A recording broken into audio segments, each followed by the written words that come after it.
à tous et bienvenue dans Smart Impact. Je suis ravie de vous retrouver pour votre magazine quotidien consacré à la transition sociale et environnementale des entreprises. Au sommaire de cette émission, passer du nettoyage de locaux industriels à celui de la planète. Pas facile, mais c'est le défi que s'est lancé le groupe Vert en créant son propre fonds de dotation entièrement dédié à la protection de l'environnement. Nettoyage des plages, des océans. Dans une minute, Nicolas Rowe, dirigeant associé du groupe, nous dira tout de ce nouveau challenge. Dans notre débat RSE, aujourd'hui, zoom sur le commerce équitable. Qu'est-ce que commerce équitable veut vraiment dire? Comment se porte le marché en France? Réponse tout à l'heure avec nos deux experts de la filière. Enfin, notre bonne idée du jour est celle d'Élodie Swanberg. Elle est cofondatrice de la start-up Pomine. Fédérer ses collaborateurs autour des enjeux environnementaux et donner du sens aux petits gestes du quotidien, c'est ce qu'elle essaye de faire avec sa nouvelle plateforme Everyact. Mais d'abord, c'est l'invité du jour.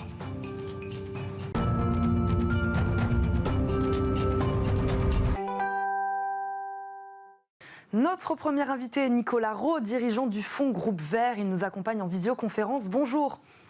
Bonjour. Merci d'être avec nous. Le Groupe Vert, c'est un réseau d'entreprises de propreté, une dizaine de sociétés membres. Ce groupe a créé son fonds de dotation. C'est pour ça que vous êtes là avec nous aujourd'hui. Un fonds qui collecte des dons pour lutter contre toute forme de dégradation de l'environnement. Comment est né ce fonds, Nicolas Rowe ? C'est avant tout un projet qu'on a eu au démarrage de notre groupe d'entreprises de propreté. On voulait fédérer et rassembler nos clients, collaborateurs autour d'une idée sur l'environnement, enfin pour l'environnement. Et donc cette année, on a créé le fonds en janvier et on a lancé la campagne de collecte d'argent auprès de nos clients, partenaires, salariés, là en avril dernier, pour effectivement acheter des bateaux dépollueurs dont on fera don à la collectivité. Pourquoi avoir choisi un fonds de dotation? Il y avait d'autres manières pour vous peut-être de s'investir dans la protection de l'environnement? Nous, on le faisait déjà au travers nos prestations quotidiennes de mise en propreté de locaux. On voulait aller plus loin, que ça se voit à travers des actions concrètes, grand public. Le fonds, c'est une association, c'est très facile à créer et à diriger, et de pouvoir rassembler les partenaires professionnels et à la fois nos salariés ou clients. C'était le modèle le plus simple à organiser. Vous parliez donc de collecte de dons. Comment s'organise cette collecte? Recevez-vous plus de dons privés, de dons publics? Expliquez-nous. Non, aujourd'hui, donc on est au démarrage. Ce sont des dons principalement d'entreprises, donc de professionnels. Le don privé est pas encore mis en place. On a des cagnottes de participation, évidemment. Aujourd'hui, c'est un site web qu'on a créé. C'est des démarches qu'on entreprend auprès de nos partenaires. On n'a pas encore eu de fonds publics. On commence juste là les campagnes de commercialisation. On est arrivé aujourd'hui à 100 000 € de collecte. Il faut savoir qu'un bateau coûte 150 000 €. Pollution de l'air, pollution des océans. Bon, là, vous me parlez de bateaux, j'imagine que vous allez me répondre pollution des océans. Quels sont véritablement vos axes d'action? Est-ce que vous en avez plusieurs? Alors, le premier projet, c'est vraiment la dépollution des côtes bretonnes, des ports. Donc, c'est de la collecte d'objets flottants et de nappes d'hydrocarbures, ce qui n'est pas réalisé aujourd'hui dans les ports. Disons qu'ils ont les moyens humains, mais pas les moyens techniques.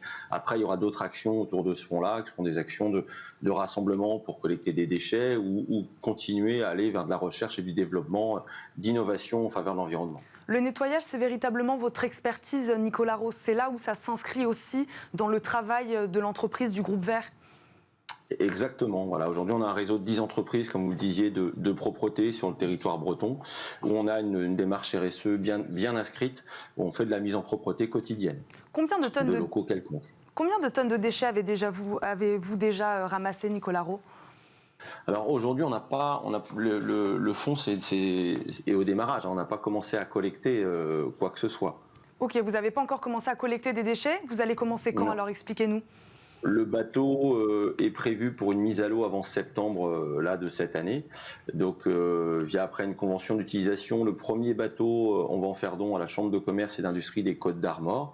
Donc, dans cette convention d'utilisation, ils vont nous faire un rapport biannuel des zones qui ont été dépolluées, évidemment des quantités de déchets ramassés et de méthodes de valorisation et de traitement. Ça, c'est un choix de votre part, Nicolas Rowe, d'investir dans ces nouvelles technologies, en l'occurrence là, un bateau de dépollution des océans. Pourquoi ce choix? Vous auriez pu, comme vous dites, continuer à peut-être nettoyer les plages. Pourquoi avoir fait le choix d'investir véritablement dans une nouvelle technologie, dans un tout nouveau bateau? Parce qu'on sent qu'il y a un manque de moyens techniques, parce que c'était une volonté aussi, nous, autour d'une réunion d'information de collaborateurs, d'arriver sur un projet innovant. Ce sont des technologies très innovantes qu'on ne voit pas aujourd'hui encore sur nos côtes. Donc c'était faire parler de nous aussi et avoir quelque chose de palpable qu'on puisse aussi visualiser régulièrement. Voilà, lors d'une balade ou de plusieurs rendez-vous, qu'on puisse voir notre action, notre bateau en action. De quelle manière va-t-il voyager alors ce bateau? Comment il va se déplacer? Où il va nettoyer? Alors c'est un bateau qui se met très facilement sur remorque, hein, donc ça c'est la collectivité après qui va le déplacer. L'objectif c'est pas d'en avoir qu'un, c'est d'en offrir plusieurs aux différents départements, voire de descendre sur la côte aquitaine, tout en fonction des dons qu'on va pouvoir mettre en place. Mais ce sera le personnel technique des utilisateurs qui s'occuperont de la manutention. Avec qui avez-vous travaillé, Nicolas Rose, sur ce projet-là de bateau? Avec quelles entreprises, quels partenaires? Comment ça a fonctionné ce projet? Alors au démarrage, il faut évidemment trouver donc l'entreprise qui fabrique le bateau. Donc on a la chance d'avoir une entreprise costarmoricaine bretonne qui fabrique ce type de bateau, hein, qui ont participé déjà à l'envoi de bateaux sur l'île Maurice quand il y a eu les derniers gros dégâts. Donc c'est la société Ifinor qui est basée à Paimpol. Ça c'est la première démarche. La deuxième démarche évidemment c'est de constituer le fonds de dotation. Et la troisième démarche, c'est de trouver l'utilisateur final. Donc l'utilisateur final, pour le premier, c'est la chambre de commerce, hein, qui est très habituée à ça. Et puis après, donc c'est toute une mise en place de campagne, hein, de démarchage de professionnels ou autres, et de communication presse pour collecter un maximum d'argent le plus rapidement, mais que ça serve aux entreprises dans leur démarche RSE. Donc on a des beaux industriels aujourd'hui de transport de bois ou d'agroalimentaire ou même de services qui sont très heureux de participer à ce projet. C'est ça, les partenaires qui vous entourent vous aident véritablement à développer ces projets-là. Ils ne servent pas que sur l'aspect financier. Non, du tout. Alors, comme je vous le disais hein, au préalable, ça rentre vraiment dans leur démarche RSE.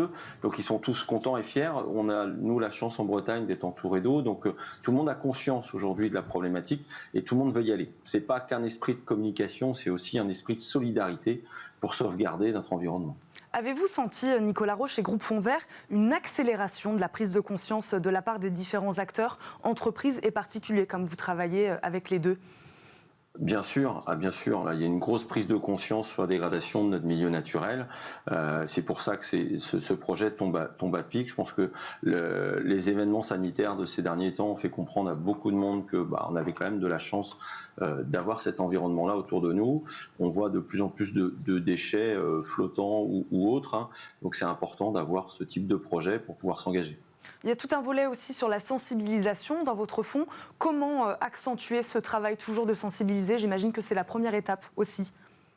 Bien sûr, c'est de se faire entourer, c'est de communiquer un maximum. Nous, on le fait au travers de notre réseau d'entreprises aujourd'hui indépendantes sur les trois départements bretons. Mais plus on aura d'acteurs à nous accompagner financièrement, plus on aura de moyens aussi pour sensibiliser et puis toujours continuer à aller vers de la recherche. Donc c'est une histoire de communication, hein, très simplement. Qu'attendez-vous des semaines et des mois à venir? Alors d'autres bateaux, c'est ce que vous nous disiez tout à l'heure, peut-être d'autres projets aussi sur lesquels vous travaillez? Complètement. La priorité, c'est les bateaux, c'est d'aller au bout du premier déjà avant septembre, d'en entamer un deuxième pour le département du Finistère et un troisième pour le Morbihan. Voilà, quand on aura bouclé déjà ces trois départements, voir si la mayonnaise prend bien avec les utilisateurs, et puis en fonction de ça, continuer des campagnes de mobilisation, de collecte de déchets sur notre littoral, des plages, comme des actions autour du clean-up day, ces choses-là. Et puis voilà, force de se réunir et d'informations, voir si on ne peut pas trouver d'autres moyens innovants pour toujours avoir une démarche environnementale un peu plus aboutie. Et donc toujours sur le territoire breton? Dans un premier temps, oui. Dans un premier temps, oui. Peut-être qu'après, ça s'étendra à d'autres littoraux en France. C'est ce que vous espérez. Exactement. Merci beaucoup, Nicolas Rose, de nous avoir accompagnés aujourd'hui, de nous avoir parlé de ce projet du fonds Groupe Vert. Je le rappelle, vous êtes donc dirigeant de ce fonds. Merci beaucoup. Parfait. Au revoir. Au revoir. C'est l'heure de notre débat. On parle de commerce équitable.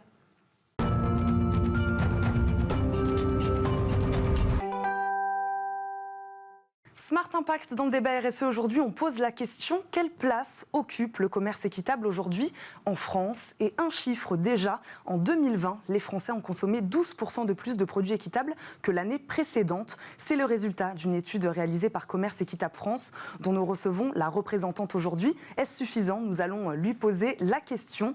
Julie Stoll, bonjour. Julie Stoll, vous êtes déléguée générale de Commerce Équitable France. Bonjour. Bonjour. Merci beaucoup d'être avec nous. Christophe Eberhardt, cofondateur de Scope Éthicable, acteur engagé de l'économie sociale et solidaire, est également avec nous. Bonjour. Bonjour. Merci à tous les deux de débattre avec nous aujourd'hui. Je commençais par ce chiffre, Julie Stoll. Le marché du commerce équitable poursuit sa progression avec une croissance de plus 12% en 2020.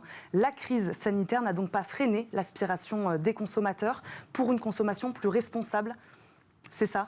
C'est ça, absolument. Alors, c'est les consommateurs, évidemment, qui ont progressé dans leur choix de consommation équitable, mais c'est aussi le résultat d'engagement d'autres acteurs, ceux des entreprises qui proposent des produits issus du commerce équitable, et ceux des distributeurs qui ont également augmenté leurs engagements à proposer aux consommateurs des produits issus du commerce équitable.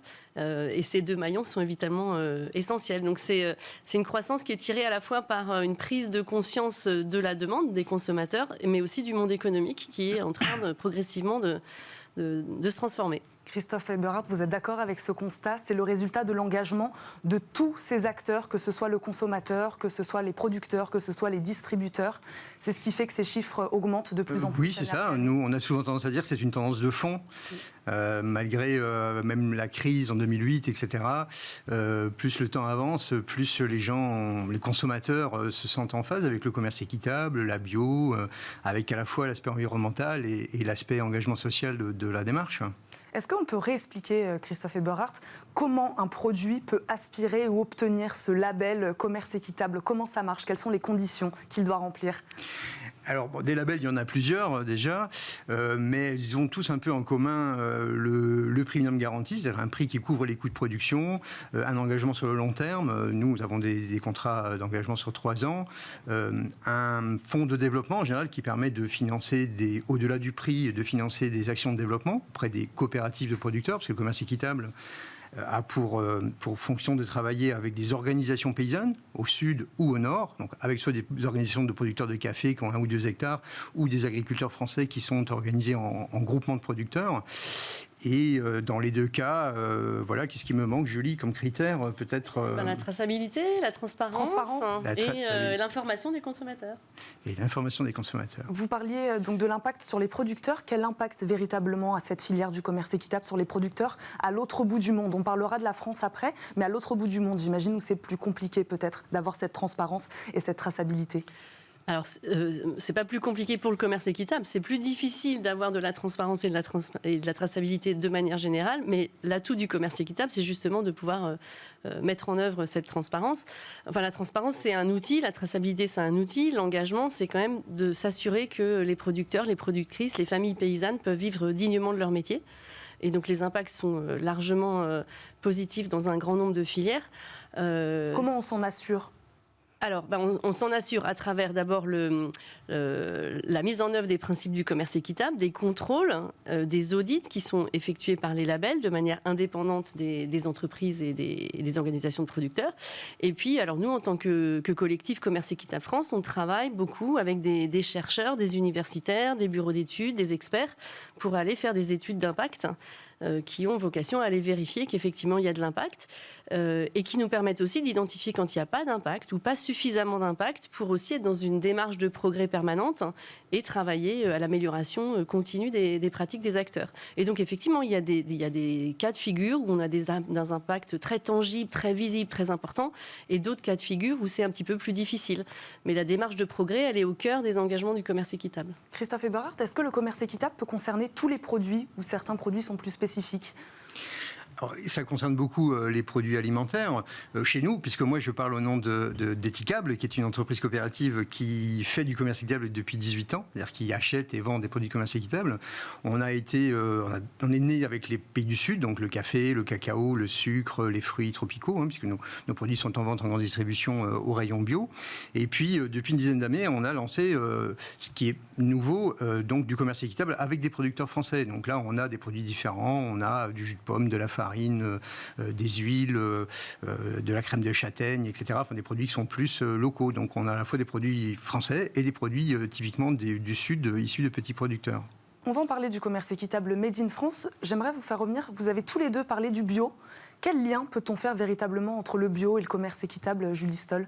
Alors, le commerce équitable, il vient qualifier la qualité de la relation commerciale entre les acteurs. Et le bio, il vient qualifier un mode de production en agriculture. Mais le lien, il est extrêmement fort. C'est-à-dire que quand on paye un prix rémunérateur à des producteurs, non seulement ils peuvent vivre dignement de leur métier, mais ils peuvent aussi investir dans la transformation de leur mode de production. Et l'une des difficultés pour étendre le bio, ce n'est pas un déficit de demande citoyenne, c'est une difficulté économique de beaucoup de producteurs de faire cette transformation qui demande des prises de risques, qui demande du temps, qui demande des investissements. Et donc un prix juste et rémunérateur, une visibilité sur la durée aussi, puisque dans le commerce équitable, il y a cette notion de contrat pluriannuel. Ça permet ces investissements. Et donc, on le voit, le commerce équitable, c'est un accélérateur de transition agroécologique. Et aujourd'hui, sur les filières internationales de commerce équitable, donc les produits qui viennent des pays du Sud, on est sur une convergence très très forte, puisqu'il y a 90% des produits qui ont un label équitable, qui ont aussi un label bio. Et quand on regarde leur trajectoire, on voit bien que c'est le commerce équitable dans un grand nombre de cas qui permet le développement de ces filières-là. Et puis sur les filières françaises de commerce équitable, on observe une dynamique similaire. Il y a 2 ans, on était à 47% de convergence, de double labellisation, et cette année, on est à plus de 55%. Pour vous titiller peut-être un peu sur cette question-là, on le voit avec le bio, de temps en temps, la certification est contestée, notamment sur le bio venant de gros distributeurs ou de grosses entreprises. Comment être sûr qu'il s'agisse de bio et de commerce équitable, ou là, en l'occurrence, de commerce équitable, Christophe Eberhardt, quand on voit que le bio est souvent contesté aussi? Mais oui, c'est parce que quelque part, aujourd'hui, tout le monde constate qu'il existe une bio peut-être plus industrielle et puis une bio plus engagée. Et nous pensons que l'enjeu aujourd'hui, en France par exemple, c'est de mettre en avant une agriculture paysanne, une agriculture de petite et de taille moyenne, diversifiée, qui a une approche un peu plus engagée sur la bio, avec une gestion de la mise en place de pratiques agroécologiques, par exemple des haies, des sols couverts l'hiver, etc. Donc l'enjeu, nous semble-t-il, est une bio plus engagée, une bio qui va aussi s'intéresser au paysage et à ces démarches agroécologiques. Et donc on a des produits aussi plus qualitatifs, des produits de qualité différente, des produits de terroir, des produits dont on sait d'où ils viennent, donc qui sont tracés, dont on ne sait plus, c'est plus forcément une farine dont on ne sait pas d'où elle vient, mais elle vient de tel groupement de producteurs, et on sait qu'elle a été achetée dans telles conditions du commerce équitable, avec une rémunération suffisante pour le producteur, qui lui permet également de mettre en œuvre ce système de production agroécologique plus exigeant en travail. C'est tout l'intérêt en fait de la double labellisation, c'est-à-dire que le bio c'est les modes de production, mais ça ne dit rien des relations sociales et des relations économiques. Et le commerce équitable, il vient adresser ces questions-là. Donc pour les consommateurs, la double labellisation est une garantie importante en fait sur ces volets-là. C'était bien, je trouve, de clarifier cette question. C'est vrai que c'est une question qu'on se pose souvent. Pour revenir sur le cas de la France, on parlait des 12%. Comment se place véritablement la filière française du commerce équitable par rapport à d'autres pays, Julie Stoll? Est-ce qu'on est bien placé? Oui, alors on est plutôt bien placé. Si vous parlez du commerce équitable Origine France, aujourd'hui ça représente 1/3 des ventes de produits de commerce équitable. Ce qui est un bon sur chiffre. Le territoire. Ah bah, 1/3, oui, c'est-à-dire que ça a plus que doublé en 3 ans. Et le commerce équitable, historiquement, c'est des produits qui viennent des pays du Sud. Donc c'est quand même une progression, une pénétration du marché quand même assez significative, même si aujourd'hui ça reste, je dirais, quand même une goutte d'eau. Il y a quand même une structuration très très forte du secteur, notamment avec des garanties sérieuses, des labels et une appétence clairement du monde économique. Peut-être que la tendance la plus significative sur ce volet-là, c'est que les produits issus du commerce équitable Made in France, ils ont été, je dirais, propulsés sur le marché par les distributeurs bio. Et là, ce qu'on observe, c'est que enfin, les grandes et moyennes surfaces généralistes s'y mettent aussi. Il nous reste 20 secondes, Christophe Eberhardt. Est-ce que vous aussi, vous pouvez nous dire peut-être dans votre scope, est-ce qu'on peut faire le ratio de produits commerce équitable made in France qui prend peut-être de plus en plus de place? C'est ce que vous disiez tout à l'heure. Le commerce équitable français est en train de se développer. Chez nous, ça représente que 15% de produits. On reste majoritairement sur le chocolat, le café et les produits du Sud, mais les produits de commerce équitable avec des producteurs français se développent. Et d'ailleurs, on a soutenu la formation d'un label bio-équitable en France avec 5000 fermes et 30 organisations de producteurs pour propulser et développer le commerce équitable avec les producteurs français. Merci beaucoup à tous les deux d'avoir débattu aujourd'hui avec nous. Je le rappelle, Julie Stoll, vous êtes déléguée générale de Commerce Équitable France et Christophe Eberhardt, cofondateur de Scope Éthicable. Merci à tous les deux. On termine comme chaque jour cette émission par la bonne idée du jour. Smart Ideas avec BNP Paribas. Découvrez des entreprises à impact positif.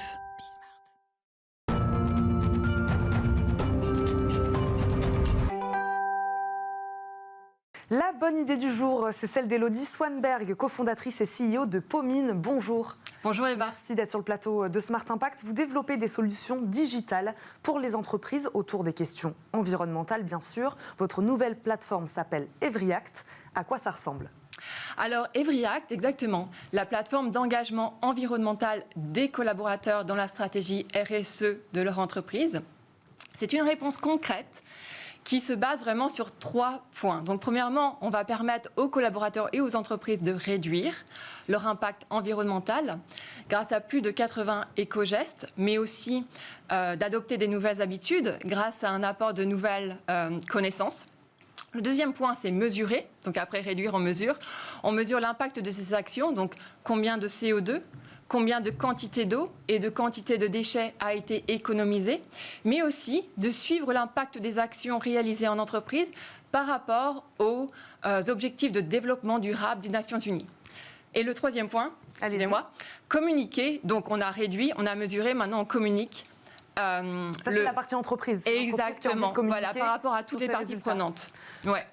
Une chose aussi qu'on voit sur votre plateforme, c'est qu'on a l'impression que c'est donc des petits gestes du quotidien au travail, mais pas que, aussi dans notre quotidien en tant que... Parce qu'on est collaborateur, on est salarié d'une entreprise, mais on est aussi des citoyens. Il y a aussi cette partie-là.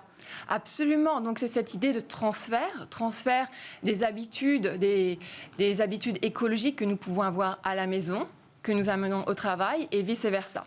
Parce qu'en fait, on s'est rendu compte qu'il y a une demande qui est vraiment croissante de la part des employés dans ce secteur. Et c'est ce que nous leur offrons avec EveryAct. Quelques exemples, donnez-nous quelques exemples peut-être, Élodie Swanberg, d'actions de notre quotidien au travail ou chez nous qui aident à sauver la planète. Quand vous parliez tout à l'heure d'éco-gestes. Oui, donc on en a plus de 80 qui sont regroupés sous 7 grands thèmes. Donc le digital, l'eau, l'énergie, les transports, l'alimentation, les achats et les déchets. Donc, on va en prendre un pour le digital, par exemple, vider sa corbeille de mail. Une fois, c'est aussi simple que ça. Exactement. Ça permet de sauver beaucoup de CO2 et d'avoir un impact pour l'environnement. Vous parliez tout à l'heure de mesurer cet impact. Ça, c'est aussi important pour le collaborateur, pour le citoyen, de savoir. C'est aussi ça qui va le motiver derrière à continuer à s'engager. Absolument, absolument. Parce que apporter des réponses concrètes, ça permet aussi de visualiser quel est le résultat. Et donc, par rapport à la réduction de CO2, d'eau et de déchets, nous permettons vraiment de comprendre quel est cet impact que nous sauvegardons. Élodie Swanberg, pour vous, le ton aussi était important. J'ai l'impression que votre plateforme porte une parole, je ne sais pas comment on peut dire, très fun, très positive. Ça aussi, c'est important de faire de cet engagement environnemental quelque chose quand même de sympathique, quoi, qui n'est pas dérangeant. Absolument, nous l'avons voulu simple à utiliser et ludique pour pouvoir accueillir tout le monde. Et sans aucun jugement. Vous venez comme vous êtes. Vous êtes déjà porté sur l'écologie et à avoir des actions dans la vie de tous les jours, ou vous mangez de la viande et vous conduisez une voiture polluante, peu importe, on vous accepte et on veut être là en fait pour vous apprendre à peut-être adopter des nouvelles habitudes pour contribuer à un développement durable et à un meilleur futur pour tous. On est suivi tous les jours sur la plateforme. Tous les jours, on peut aller voir sur la plateforme EveryAct ce qu'on peut faire, ce qu'on doit faire. Absolument. Donc c'est très simple. En fait, on vous suit, on vous guide pas à pas, on vous propose de réaliser des éco-gestes. Et pour les valider, il vous suffit simplement de prendre une photo qui peut s'accompagner d'un commentaire qui va être partagé avec le reste de vos collègues. Et donc là, en fait, il y a un côté d'entraînement et de stimulation des uns des autres grâce à des fonctionnalités sociales. Donc, émettre des commentaires, aimer les photos des uns des autres, et aussi un effet de transversalité et d'appartenance au sein du groupe. Quelles entreprises font aujourd'hui appel à vous? Donc, il y a plusieurs entreprises. Les grandes entreprises qui ont un besoin d'inclure leurs salariés, mais aussi d'inclure peut-être des autres structures, parce que très souvent, on voit des actions qui sont portées par la maison mère, mais qui ne sont pas déployées par les autres entités, ou des entreprises qui n'ont pas encore mis en place de stratégie RSE. Exactement. Mais voilà, qui veulent en tout cas quand même fédérer sur cette question-là, sur cette question environnementale. Absolument. Merci beaucoup d'avoir été avec nous, nous avoir présenté cette plateforme. CEO donc et cofondatrice de Pomine, et la plateforme s'appelle EveryAct. Merci à vous beaucoup. C'est déjà la fin de votre émission Smart Impact. Vous retrouvez bien sûr Thomas Hugues dès demain à la présentation de ce rendez-vous. Merci à tous de nous avoir suivis et très bonne journée sur Bismart.